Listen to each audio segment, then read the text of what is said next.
I used to be Ashley's safe place, her steady, her anchor. Now I was the man she ran from. The pink sticky note on the fridge wasn't just a message. It was a burial marker. 23 neatly written words in the handwriting I used to wake up beside. Gone for 2 weeks with Chase.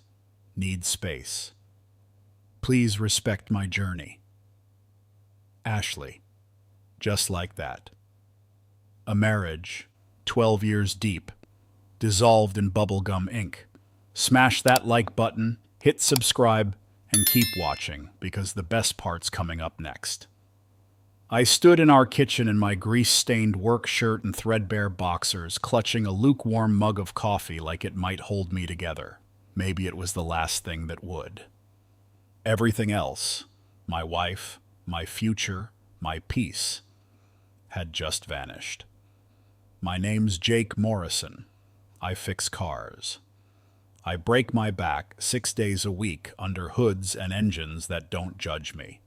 My hands are always dirty, my nails never clean, and I smell more like diesel than cologne. Ashley used to call that authentic.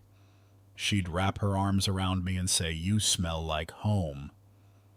That was before she discovered green smoothies, silent retreats, and a personal trainer named Chase Brennan with abs and affirmations. The house felt like a crime scene. Too clean, too quiet. Her stupid vanilla candle still burned in the living room, the scent of everything I'd just lost. And the security cameras she insisted on installing last month? Yeah. Suddenly made perfect sense. I glanced out the window and saw Mrs. Delaney across the street peeking through her blinds like she was watching a car crash. By sundown, all of Millfield would know. Ashley Morrison had left her mechanic husband for a man who did bicep curls for TikTok. Behind the coffee filters, I found the burner phone. I'd known something was off, but I hadn't expected this. The classic cliche, the secret phone.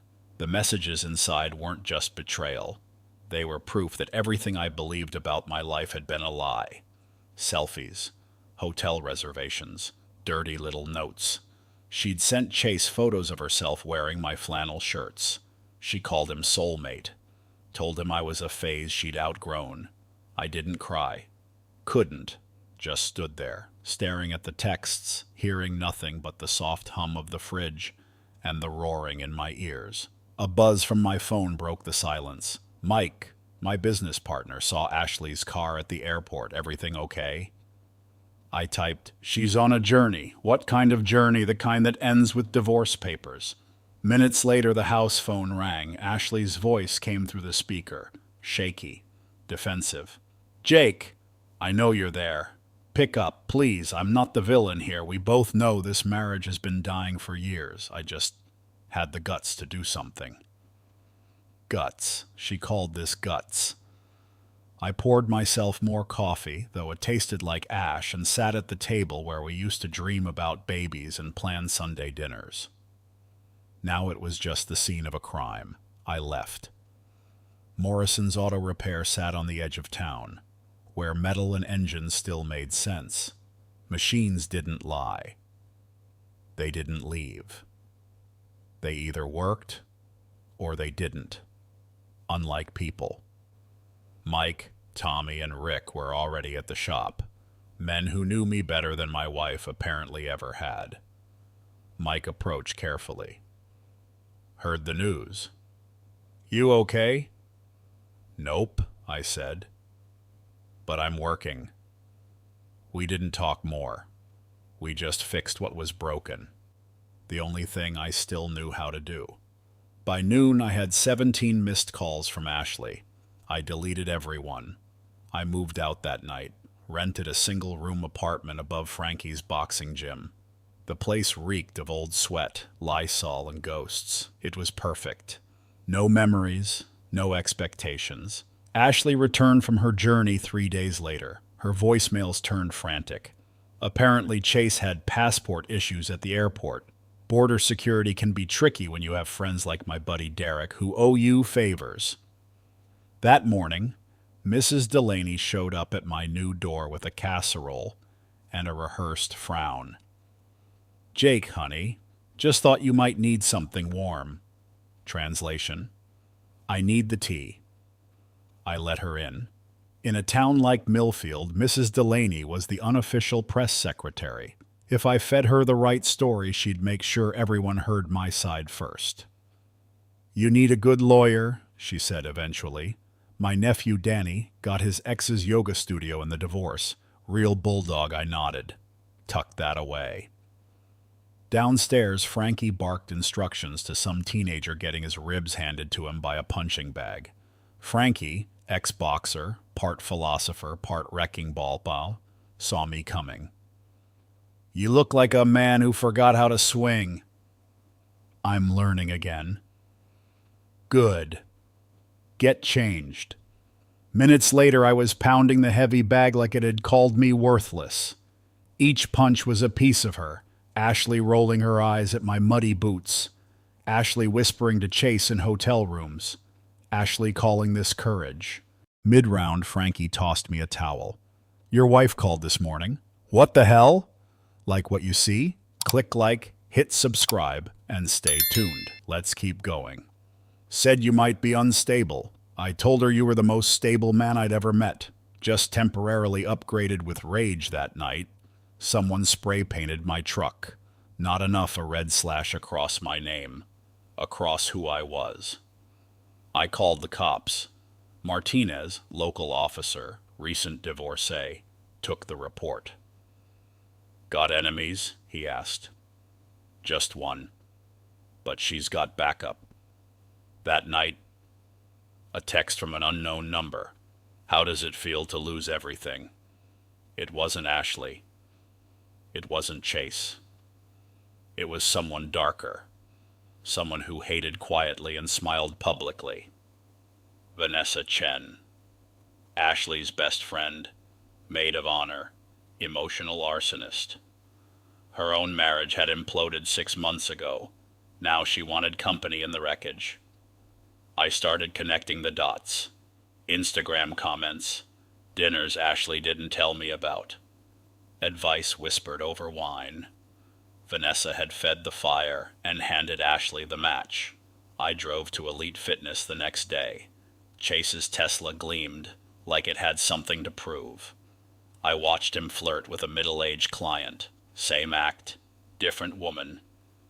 When he finally got to the smoothie bar, I tapped his shoulder. Chase Brennan. He turned, startled. Jake. Hey, man. I'm not here to fight, I said. I'm here to thank you. He blinked. What? You helped me see who Ashley really is. She chose you, and in doing so, gave me my freedom. That's weirdly mature. I smiled. Say cheese. I snapped a photo of him mid-sip, smoothie in one hand, dumb expression on his face. That night I posted it on Ashley's Instagram. When you find your soulmate, every day's a celebration. Blessed. New beginnings. Her humiliation went viral. Then I met Danny, the divorce lawyer with a predator's smile. You want the house? He asked. No. Half her assets? No. Then what do you want? For her to feel what I did. Like the floor just disappeared, Danny leaned back. That? I can do. Ashley came by a week later, Vanessa in tow. They expected rage. I gave them calm. You can take whatever you want, I said. It doesn't matter anymore. Jake, Ashley said quietly, you've changed. Yeah, grief does that. As they left, I turned to Vanessa. Appreciate all the advice you gave her. Helped blow it all up perfectly. Ashley frowned. What's he talking about? I pulled out my phone, bluffing. Voicemails, screenshots, evidence. You think betrayal leaves no fingerprints? Ashley turned to Vanessa. Is that true? Did you push me? Silence. Guilt. Everything unraveling in a single beat. Then I delivered the final blow. Chase! He's cheating on you.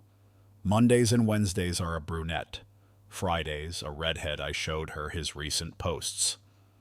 Her whole face shattered. 6 weeks later, Chase ghosted her. Vanessa moved. Ashley was left with a job she hated and a mirror that didn't lie anymore. Me? I thrived. I lost 15 pounds, moved into a cabin on Miller's Lake, expanded the shop. I started dating again. A woman named Susan. Kind eyes, dirty laugh, didn't flinch at calloused hands. Then came the high school reunion. Ashley walked in late, red dress clinging to desperation. I took the mic.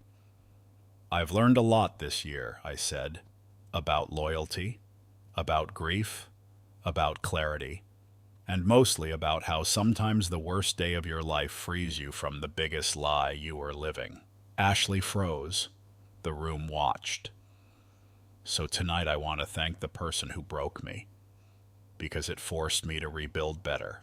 Later in the parking lot, she stopped me. Tears, mascara, regret. I made a mistake. No, I said. You made a choice. Don't insult us both by pretending they're the same. She cried. I didn't. 6 months later, the sticky note stayed in a drawer. Not a wound. A trophy.